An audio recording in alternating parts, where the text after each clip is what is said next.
सध्या बिहारमधल्या पटना येथील एका सरांची चर्चा सोशल मीडियावर मोठ्या प्रमाणावर पाहायला मिळते। कारण या सरांनी म्हणे नागरिकांना अल्प दरातील सेवा सुविधा देणारे एक रुग्णालय सुरू केलंय।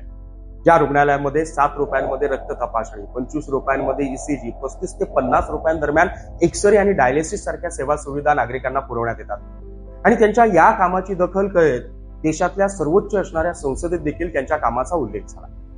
पण तुम्हाला माहितीये का, या सगळ्या सेवा सुविधांसह प्रत्येक आजारांवर, प्रत्येक उपचार, औषधांसहित एकही रुपया खर्च न करता, कसलाही अल्प दर नाही, कसलाही माफक दर नाही, पूर्णपणे 0 रुपयात देणारी आरोग्य व्यवस्था गेल्या कित्येक वर्षांपासून आपल्या महाराष्ट्रातला एक मराठी माणूस त्यानं उभं केलेल्या 3 मोफत खासगी रुग्णालयांच्या माध्यमातून करतोय। या माणसाचं नाव आहे निलेश भगवान सांबरे।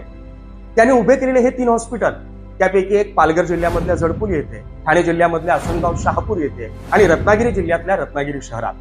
या 3ही हॉस्पिटलमध्ये तुम्ही गेलात ना, तुम्हाला डायलिसिस रूम पाहायला मिळेल, एक्सरे सेंटर पाहायला मिळेल, सोनोग्राफी सेंटर पाहायला मिळेल। अद्ययावत बेडनं सज्ज असलेले हे 3ही रुग्णालय, तिथे तुम्हाला एक्सपर्ट डॉक्टर्स, वेल ट्रेन स्टाफ, चांगल्या दर्जाची स्वच्छता, या सगळ्या गोष्टी पाहायला मिळतील।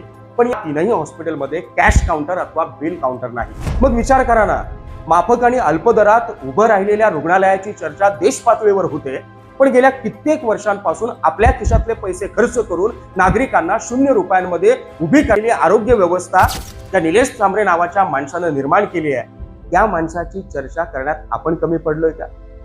त्या माणसाच्या कामाला लोकांपर्यंत पोहोचवायला कुठेतरी ही तरुणाई कमी पडली आहे का, याचा विचार करावा लागेल।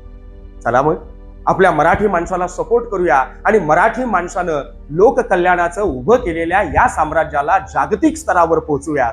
आणि त्यासाठीच हा व्हिडिओ जास्तीत जास्त शेअर करा आणि आपल्या मराठी माणसाच्या कामाला जगाच्या कानाकोपऱ्यापर्यंत पोहोचवा।